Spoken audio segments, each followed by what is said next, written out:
আসসালামু আলাইকুম, সবাইকে স্বাগত একটি ভিডিওতে। আমি নিশ্চয়ই দেখতে পাচ্ছেন আঙ্কেল যেহেতু পাশে বসা, তো আঙ্কেলের দোকানেই আসছি আজকে। সবসময় আসলে আঙ্কেল মধুর উপকার নিয়ে কথা বলেন, কী রোগ হলে কিভাবে মধুটা খাবেন, মধু কখন খাবেন, কোন মধু কোন গুণ, এই বিষয়ে অনেক ভিডিও আমি আমার চ্যানেলে করেছি। তো আজকে আঙ্কেলের আমি একটা ঘুমর ফাঁস করব।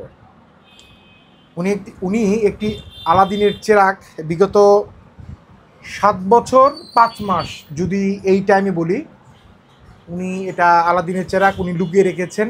হ্যাঁ, এই দোকানে কেন লুকিয়ে রেখেছেন উনি, এটা দিয়ে কী করবেন, ওনার এটা নিয়ে ফিউচার প্ল্যান কি, সে বিষয়টা নিয়েই আজকের এই ভিডিও। তো শুনতে থাকুন এবং আলাদিনের চেরাগটি দেখতে থাকুন। তো চলুন আঙ্কেল কাছে চলে যাই। আঙ্কেল আসসালামু আলাইকুম, কেমন আছেন? জি, ওয়ালাইকুম আসসালাম। আলহামদুলিল্লাহ ভালো আছেন? ভালোই আছি অনেকদিন পর, আপনাদের দোয়ায়। হ্যাঁ, অনেকদিন পর আঙ্কেল। অনেকদিন পরে।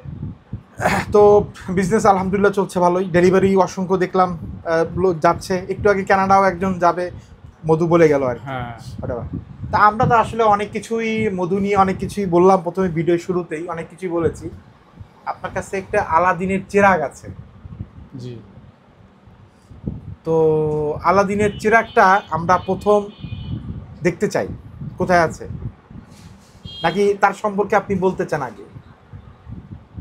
আপনি ওটাকে আলাউদ্দিনের চেরাগ বলতেছেন, যা জ্বলন্ত অবস্থায় জ্বলতেই থাকে, নিভবে না। তো ওটার অর্থ আপনি ওই রকম করছেন, ভালো কথা। বাস্তবিকও তাই। মধু দিয়ে আমি একটা মুরগি ভিজিয়ে রেখেছি, যার বয়স হয়ে গেছে 7 বছর সামথিং, আরও কিছু। তো সে মুরগিটা ভালো আছে, তার প্রমাণও আমি বাইরে দেখায় দেব যে সে ভালো আছে। মানে তো একটা মধুর ভিতরে আপনি 7 বছর 5 মাস চলতেছে, যদি হিসাবটা করি। হ্যাঁ, একটা মধু আমান, এটা কি দেশি মুরগি না ব্রয়লার না পাকিস্তানি? এটা ব্রয়লার, একটা ব্রয়লার। হ্যাঁ, মনে হয় বাচ্চা, আনাম একটা মুরগি, যাকে জবাই কি করে, এটা কি ইয়া করে, তাকে ওটা জবাই করে মুরগির মধু দিয়ে ওটাকে ধোয়া হয়েছে। সেই তাতে পানি লাগানো হয় নাই এবং মধুর ভিতর তাকে রাখা হয়েছে। প্রায় 8 কেজি মধুর মধ্যে ওটাকে ভিজিয়ে রেখে উপরে ভালো আবার কিছু প্রলেপ দিয়ে দিছি অন্য কিছুর, যাতে বাতাস না লাগে। তারপরে ঢাকনা দিয়ে ওটাকে প্রিজার্ভ করা হয়েছে, যাতে বাতাস লাগলে তো জিনিস নষ্ট হতো, এটা আর নষ্ট হওয়ার সম্ভাবনা থাকলো না। এবং এটা যত বছর এইভাবে রাখা যাবে কাঁচের পাত্রে, তত বছরই সে ভালো থাকবে। তবে আস্তে আস্তে মধুতে তাকে ভুনে ফেলবে। আচ্ছা, আমরা শুনবো আরো। তো আমরা আসলে জিনিসটা আমাকে দেখান তো, দর্শকদের দেখান কোথায় রেখেছেন। সেটা এই যে আপনাদের সামনেই, এই যে এটা আমি মোরগ, এই লেখাই আছে, হ্যাঁ, 1/1/2018 সাল, জি, ইংরেজিতে মোরগ লিখে রাখছেন। জি। এটা দেখতেই পাচ্ছেন যে আসলে অনেক পুরাতন একটি মধু, প্রায় 7 বছর সামথিং। মধুর বয়মটা একদম 1 বছর পর্যন্ত মোরগটা দেখা গেছে, এখন ওটা কালো হয়ে গেছে। পুরানো হলে মধু কালো হয়ে যায়, ভিতরে আর দেখা সম্ভব। কি মধু রেখেছেন এটা? এটা সরিষা ফুলের মধু দিয়ে রেখেছি। আর এই সাইডে কি? এখানে এই মোরগটার ডাইন পাশের বা বাম পাশের কোনো একটা পাখাকে আমি আলাদা রাখছি। এই যে তার হাড়টা শক্ত, এটা কি মধু ভিজিয়ে রাখছিলেন? হ্যাঁ, এটা মধু ভিতরেই আছে, ওই যে মধু দেখা যায়। এই হাড়টাও শক্ত আছে, কেউ এটাকে টিপেও ভাঙতে পারবে না। এই গোস্তটাও ঠিক আছে। এই পলিথিনের মধ্যে রাখা ওর এই 7 বছর 7 মাস দীর্ঘদিন এখানেই ভালো আছে, বিদায় ও ভালো আছে। অতএব এখানেই আমি দেখতে পারি যে হ্যাঁ, ওটা ভালো আছে। আচ্ছা, বলেন তো এটার কারণ কি আপনার? এটা কি দেখতে চান এই আলাদিনের চেরাগ? মানে কি আপনার এটা ভবিষ্যৎটা কি নিয়ে, এই আপনার কিভাবে, মানে আপনার কখন মাথায় আসলো যে আমি 8 কেজির উপরে মধু একটা ব্রয়লার ভিজিয়ে রাখবো? কখন চিন্তা আসলো এটা? কেন বা চিন্তা আসলো আপনার? প্রথমত চিন্তা হলো যে কোনো কিছুকে প্রিজার্ভ করলে সে কতদিন ভালো থাকবে, এটা দেখার বিষয়। তো আমার এটা এই দীর্ঘদিনে ভালো আছে, এটা একটা বিষয়। তাহলে আমরা কেন মধুকে ব্যবহার করব না, মধুকে খাবো না বা ব্যবহার করব না? তাকে ব্যবহার করার ফলে মোরগটা যদি ভালো থাকে, তাহলে আপনি আমিও মধুকে ব্যবহার করলে, ব্যবহার শিখতে পারলে অবশ্যই আমরা ভালো থাকব, এটাই প্রমাণ করার জন্য।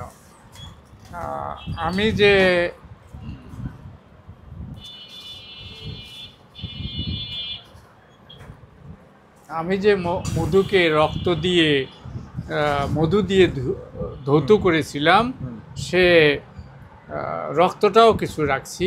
আচ্ছা, এই এটা কি ওই সময়কার রক্ত মুরগি? 7 বছর 5 মাস এটার বয়স, এর বয়স একই। এটা কি করছেন আপনি?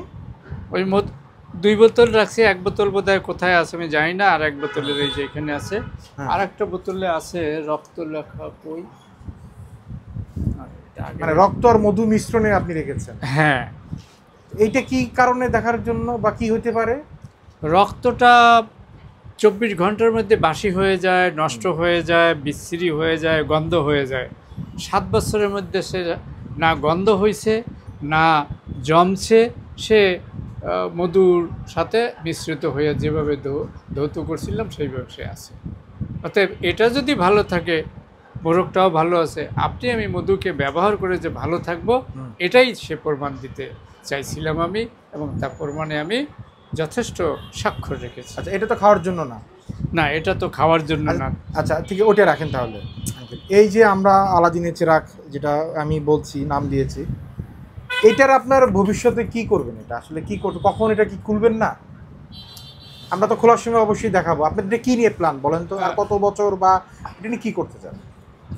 এই মধুটা যদি আমি কোথাও পরীক্ষাগারে নেই এবং দেখা যায় মধুটাও পরিপূর্ণ 100% ভালো আছে, মাংসটাও 100% ভালো আছে, যখন খুলবো, কিন্তু আপনি তো আগে থেকে বলতে পারেন না যে এটা ভালো আছে কিনা, টেস্ট না করে। এমনও তো হইতে পারে, আল্লাহ না করুক, মধুটা তো বিষ হয়ে যেতে পারে।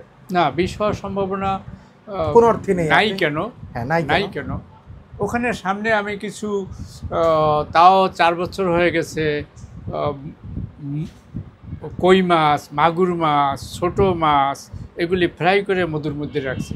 আমি এখন আপনাকে বের করে দিলে আপনি খেতে পারবেন, ওইরকমই ঘ্রাণ রয়ে গেছে। কিন্তু ব্যাপারটা হচ্ছে, খাওয়ার যে মন মানসিকতা, সেটা থাকতে হবে। তো সেটা তো থাকতে হবে। আপনি হয়তো চিন্তা করবেন, আপনি বলতেছেন যে এটা ভালো, কিন্তু আপনাকে যদি আমি না বলি যে ভাই এই মধু দিয়ে আমি এতদিন আগে ভিজিয়ে রাখছি, এমনি যদি বলি চলেন মাছ ভেজে রাখছি, ওইগুলো কি করছেন? আপনি নিজে খেয়েছেন না ফেলে দিয়েছেন? না, ওখানে আছে, ওই যে সামনে এখনো আছে। ওই দেখি, আনেন তো। দর্শক, আসলে আলাদিনের চেরাগ বাই করতে গিয়ে তো আপনার ওইটা নিয়ে একটু আসলে ভালো হয়। অনেক আমি ক্যামেরা, আচ্ছা, এই যে আমরা দেখতে পাচ্ছি, ওই যে মাছ লেখা আছে, উনি এর ভিতরে মাছটা রাখছে। ওই ছোট মাছ, গরু কি গরু ফ্রাই করে ওখানে রাখছি, গরু ফ্রাই করে ওর ভিতরে রাখছেন। আজব, মানে আপনি গরুর গোস্ত, মাছ, ছোট মাছ, আর এখানে আস্তে একটা মুরগি, আপনি মোরগ, এই মধুর ভিতর রাখছেন। তো আমি যদি এই গরুর গোশতটাকে আপনাকে না বলি, আর এমনি আপনার সামনে প্লেস করে আপনি খেয়ে ফেলবেন, মানুষ তো পাগল বলবে। না, মানুষ পাগল বলবে না, খাওয়ার পরে সে যদি তাকে পরে বলা হয়। কেউ তো এই যে আপনার পন্থাটা, আপনার এই পন্থাটা, দেখেন, আপনি ল্যাবে পরীক্ষার পর বুঝতে পারবেন, কিন্তু তারপরেও একটা রিস্ক থেকে যায় না। এখন আমি কেন ভিজেছি, এটা তো দীর্ঘদিন হলো, নষ্ট হলো না, পচলো না। আমার বলার উদ্দেশ্য যে আপনারা ওটাকে ঝালবিহীন পাক করে যদি ওইভাবে খান, 5-7 দিনের মধ্যে, ওটা তো এতদিনই নষ্ট হয়নি, আপনার 5-7 দিনে তো নষ্ট হওয়ার প্রশ্নই ওঠে না। তাহলে আপনার কী দাঁড়াবে? মাংস যখন আপনি মধু দিয়ে খেলেন, তো মাংসের 6 গুণ, মধুর আছে 85, বাকিগুলো আমরা জানি না। আপনি এত সুন্দর একটা শক্তি পাবেন মাংসের দ্বারা যে আপনি চিন্তাও করতে পারবেন না। তাহলে মাংসটাও আমরা মধু দিয়ে খেতে পারি, মাছটাকেও মধু দিয়ে খেতে পারি। কেউ যদি শারীরিক দুর্বল হয়, একেবারেই। ওটা কতদিন ধরে রেখেছি? ওটা প্রায় 4 বছর হয়ে গেল। 4 বছর। আমরা একটা কাজ করবো, পরের পর্বতে আমরা হয়তো বা মুরগিটা না খুলে ওটা খুলবো, ওটা খোলা যাবে, ওটা খুলবো একদম, খুলে আমরা এটা দেখবো।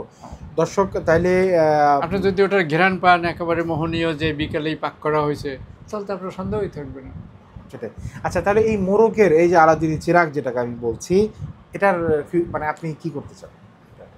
এটা ওই ল্যাবে নিয়ে হয়তো আরও 2-4-5 বছর পরে যদি জীবিত থাকি, না থাকলে আমার ছেলেকে বলে যাব বা আপনাকে বলে যাব, টেস্ট করেন, টেস্ট করে ভালো হইলে এর পিস যদি মধুও 100% ভালো থাকে আর মাংসটাও ভুনা খাওয়ার হয়ে উপযুক্ত থাকে, কোনো হ্যাঁ। ব্যাকটেরিয়া না থাকে, তাহলে সেটা পিস পিস করে খাবেন। কারোর লিভার খারাপ থাকলে, কারোর স্টোমাক খারাপ থাকলে, কারোর ব্রেনের সমস্যা থাকলে সেভাবে খাবে, অবশ্যই তার স্টোমাকের কাজ হবে। তার মানে আপনি বলতে লিভারের যাচ্ছেন কাজ এত হবে। 5 থেকে 10 বছর পর যদি এটা ভালো থাকে, মধু ভালো থাকে, গোস্ত ভালো থাকে, তার মানে যাদের লিভারের সমস্যা আছে এই গোস্তটা খেলে বা এই মধুরা যদি সেবন করে তাহলে ভালো হবে ইনশাআল্লাহ। ইনশাআল্লাহ। ইনশাআল্লাহ। দেখেন আমি ইদানিং যে চিকিৎসা দিতেছি ম্যাক্সিমাম চিকিৎসা সেক্সুয়াল আসে। তো পেঁয়াজকে কেটে টুকরা করে 100 গ্রাম মধু হলে 300 গ্রাম পেঁয়াজ সুন্দর করে কেটে 2 ঘন্টা ভিজিয়ে রেখে সেটা ঘন্টায় 2-3 ফোঁটা করে খাবে, সারাদিন 10 বার খাবে, অবশ্যই তার সেক্সুয়াল কন্ট্যাক্ট বাড়ে।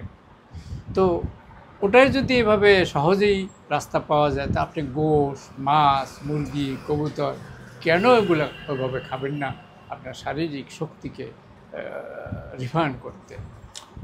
আচ্ছা, তার মানে এই বিষয় তো এর অর্থই এইটা যে আমি প্রমাণ এটা করতে চাই যে এটা যদি ভালো থাকে আপনারা অবশ্যই খাদ্যের সাথে মধুকে ব্যবহার করুন, মধুকে খেতে শিখুন।